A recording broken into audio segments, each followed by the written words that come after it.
Ya sudah kalau tanya cara tahu gimana yang ngaji sudah nggak bisa itu jelasin.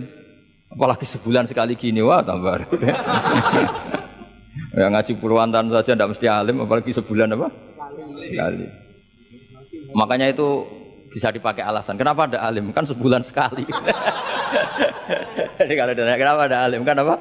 Sebulan sekali. Itu kan salahnya Gus Ba, tidak mau ngajar tiap hari gitu. Ya jadi jelas ya. Jadi semua itu ada proporsinya. Misalnya ada ayat lagi la tudrikuhul absor. Keyakinan orang mukmin nanti di surga itu melihat Allah apa enggak? Enggak, keyakinan umumnya yang hadir di sini. Melihat kan? Tapi ada ayat la tudrikul absor. Allah itu tidak bisa tersentuh, bisa diliput oleh pandangan mata. Padahal di sebagian ayat wujuhu yauma idzin nadhirah ila rabbiha nadhirah. Orang-orang baik adalah wajahnya bersinar, nadhir itu maknanya bersinar pakai dot, ila rabbiha nadhirah, dan wajah-wajah itu nanti melihat Allah. Akhirnya yang pakai dot ya. Jadi kalau pakai dot itu apa? Bersinar, wujuhu yauma idzin nadhirah, terus apa? Ila rabbiha nadhirah. Nah, akhirnya ulama cara berpikir gini. La tudrikuhul absor wa huwa yudrikul absor wa huwal latiful khabir. Meskipun kita melihat Allah itu tidak mungkin ikhatah. Ikhatah itu terus paham detail. Ya, paham apa? Detail. Karena bagaimanapun Allah itu qadim. Qadim itu la yutakayyaf. Enggak kebayang. Apapun hebatnya kita, perangkat kita ini semuanya profan, semuanya hadis. Sementara Allah adalah zat yang tidak terbatas. Sehingga ya sudah kita tidak akan melihat secara utuh, secara sempurna sampai kita paham. Tapi seperti itu sudah bisa dikatakan melihat. Paham ya? Misalnya Anda melihat Merapi dari jauh, sudah bisa dikatakan melihat. Tapi jangan disuruh detail, pohonnya apa saja. Nah itu kan nggak ngerti detail. Ya kira-kira gambarannya seperti itu. Jadi la tudrikul absor ada makna khususnya, yaitu sampai menguasai, sampai memahami. Ila rabbiha nadhirah, ya melihatnya sampai apa sih kira-kira? Ya sudah seperti itu. Makanya semua kalimat ketika semua ulama, semua kalimat itu proporsional. Kamu bilang mencintai istri, sama ibu ya bilang mencintai. Saya teman yang kamu cocok ya mencintai. Lalu makna mencintai itu gimana coba? Mencintai ibu ada maknanya sendiri, mencintai istri ada maknanya sendiri, terus mencintai simpanan ini yang repot. Itu maknanya juga sendiri lagi. Mencintai teman sendiri lagi, mencintai uang maknanya ya semuanya dengan kata mencintai. Misalnya orang mukmin disebut walladzina amanu asyaddu hubbalillah, orang mukmin itu sangat mencintai Allah. Kalau mencintai Allah itu dengan mencintai manusia itu beda, aturannya juga beda. Kata para ulama kalau Allah itu suka kalau dimintai. Tapi kalau kamu mencintai seseorang, kamu sering minta, wah itu istaqabbalallahu minna. Jadi Allah itu suka apa? Allahu yaghdabu in tarakta su'alahu wa banu adama yaghdab. Jadi Allahu yaghdabu in tarakta su'alahu. Allah justru tersinggung kalau orang yang mencintai dia kemudian tidak sering-sering minta. Tapi kalau Bani Adam semakin sering dimintain malah nafsu ya, malah tersinggung, malah capek. Jadi sama-sama kalimatnya juga mencintai. Nah bayangkan Quran itu seperti itu. Min awali hatta akhiri, lafaz ini semua proporsional. Apa? Semua itu proporsional. Sehingga cara maknani gimana ya tadi? Ada am, ada khos, ada mujmal, ada muqayyad. Makanya kita akan selalu berdebat misalnya, ya selalu, saya ulang lagi, selalu berdebat. Madhab kiblat itu sebetulnya harus persis apa enggak? Ya tadi saya seperti ngaji saya kemarin. Kalau dalam konteks Indonesia asal kelihatan ke barat ya sudah kecelok madhab apa? Kiblat. Karena kalau detail, saya ulang lagi, kalau detail berarti semua masjid itu maksimal luasnya hanya 18 meter. Karena Ka'bah diameternya hanya 18 meter. Sekali yang di ujung sana, wah pasti melencengnya jauh itu. Jangan-jangan yang melenceng pas imamnya malah. Karena kalau Ka'bah 18 meter yang ujung sana berarti imam yang di sini, oh bisa sampai Ethiopia, ya kan? Nah, itu kalau harus detail juga Ka'bah orang sholat harus cekung. Nah kalau cekung bisa menuju ke satu titik. Tapi mana ada ajaran masjid apa? Cekung.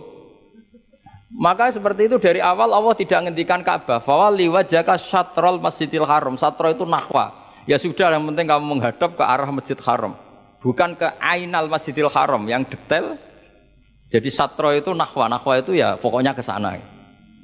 Nah itu yang dimaksud yuridu wa bikumul yusra wala yuridu bikumul usra. Agama ini gampang, kenapa dipersulit? Jangan kayak birokrat tertentu. Kalau bisa sulit, kenapa dipermudah? Karena banyak kepentingannya, apa? Ya terus saya teruskan lagi. Ini contoh-contoh. La tud ukhidlat lakum bahimatul an'ami illa ma yusla alaikum.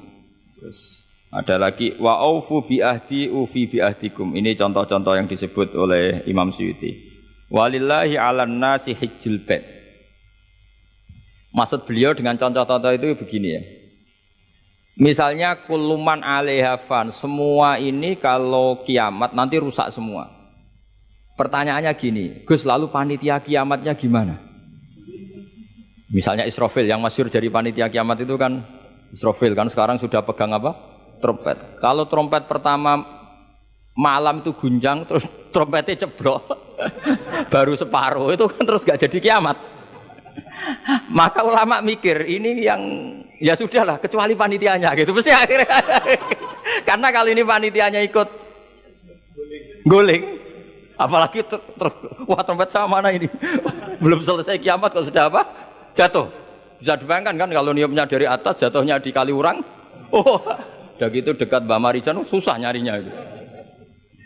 Makanya ulama selalu mengecualikan kuluman aliyafan itu ada pengecualiannya misalnya kecuali panitia kiamat. Sehingga di Quran itu ada pembenaran pengecualian itu yaitu ada ayat wa yahmilu arsya rabbika fawqahum yauma idzin samaniyah. Dadi wa yahmilu lan gawa arsya rabbika ing arase pangeran sira. Fawqahum kang pangeran sak dhuwure para malaikat. Sapa samaniyatun malaikat walu. Jadi ketika kiamat dahsyat itu masih ada malaikat 8 yang masih happy-happy saja. Masih santai saja. Karena dia panitia. Ini kalau sampai makanya masyhur. Ya, itu kan jadi yauma idzin wa yahmilu arsya rabbika fawqahum yauma idzin di hari kiamat itu ada malaikat yang masih enggak rusak yaitu termasuk 8 malaikat panitia apa? Kiamat. Maka Israel itu semoga ikut ngaji di sini Israel itu kacau. Kacaunya itu dia tahunya itu terlambat, masyhur itu. Setelah orang mati semua nanti di kiamat, kamu sudah tidak tahu, sudah mati. Ini saya tahu ya di kitab. Setelah mati semua, Allah tanya, Israel sudah mati semua? Sudah Gusti. Sudah semua, sudah. Masih satu. Mana Gusti tak coplok nyawane katanya. Kamu katanya. Wah setelah itu Israel sudah cabut sendiri nyawa kamu. Itu kesakitannya Masya Allah. Tapi dia sekarang belum tahu, kalau itu sakit belum tahu, sekarang itu belum tahu. Makanya semoga dengarin supaya tahu. Warang sakit, terus gimana sakit Gusti, sakit sekali. Terus Israel bilang gini, kalau saja saya tahu kalau dicabut nyawa itu sakit, saya tidak main coba cabut. Ternyata sakit. Pakai cara apa saja. Jadi tapi dia itu nanti, nyesalnya nanti. Sekarang belum tahu, makanya terus masih main cabut aja itu. Jadi malaikat Israel ya itu tadi. Maka tetap ada pengecualian. Karena kalau nggak ada pengecualian kita kiamat semuanya rusak lalu. Nah terus ulama menambahkan lagi surga dan neraka. Surga dan neraka itu juga termasuk ketika kiamat tidak ikut rusak. Karena kalau rusak, lalu nanti orang-orang ini ditampung di mana? Kamu tahu kan para nabi sekarang posisinya di mana? Surga. Para syuhada. Kalau ini ikut rusak, konstruksinya kan kacau semua. Jadi para syuhada, utamanya para nabi kan dijamin sudah di surga sekarang, enak-enakan, serba nikmat. Kemudian ada kiamat, gempa hancur lagi. Berarti kalimat surga enak-enakan kan keliru. Maka ada pengecualian lagi, termasuk surga dan neraka. Lah itu fama min amin illa wa yatakhayyalu fihi taksis. Ya, jadi makanya ini pentingnya ngaji ulumul Quran ya. Bagaimanapun UI itu didirikan para ulama dulu. Mulai dari ulama NU, Muhammadiyah semuanya ikut mendirikan apa? UI. Dulu yang mendirikan ya Kiai Haji Wahid Hasyim, Mas Mansur dari Muhammadiyah, semuanya ulama. Harusnya sekarang ya selalu punya ulama, harusnya. Kalau tidak bisa harusnya ya akhirnya ngontrak ulama, lucu kan ulama. Ulama kok kontrakan itu kan aneh. Profesor doktor. Makanya harusnya itu punya kader sendiri. Ini yang guru-guru VAI ini yang wajib itu. Ya, insya Allah gitu.